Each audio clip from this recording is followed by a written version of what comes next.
పూరా లోకల్.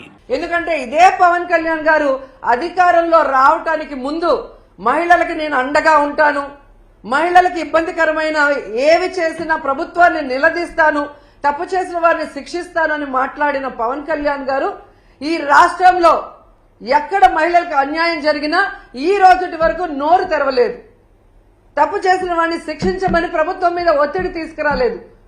అది అనంతపురం అయినా, పిఠాపురం అయినా, తిరుపతి అయినా, అమరావతి అయినా, ఎక్కడ ఏ మహిళకు అన్యాయం జరిగినా ఆయన పట్టించుకోకపోవడం రాష్ట్రంలో ఉన్న మహిళలందరూ కూడా గమనించాలని ఈ సందర్భంగా తెలియజేసుకుంటున్నాను.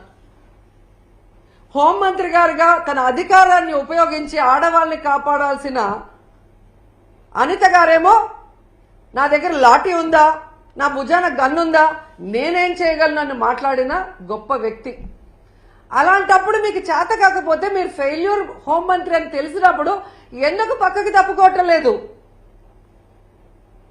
ఈరోజు డైవర్షన్ పాలిటిక్స్ లో రెడ్ బుక్ రాజ్యాంగం అంటూ పోలీసుల్ని కేవలం వైఎస్ఆర్ కాంగ్రెస్ పార్టీలో ఉన్న నాయకులకి, సింపథైజర్స్ కి తప్పుడు కేసులు పెట్టి వాళ్ళని అరెస్ట్ చేయించి వాళ్ళ జీవితాలు నాశనం చేయడానికే ఉపయోగిస్తున్నారు కదా. నిన్నైతే మరీ ఘోరమైన విషయం. అసలు ఇది రెడ్ బుక్ రాజ్యాంగానికి పరాకాష్ట. కొమ్మినేని శ్రీనివాసరావు గారు అంటే చేతులెత్తి నమస్కరిస్తారు. అంత గొప్ప జర్నలిస్ట్.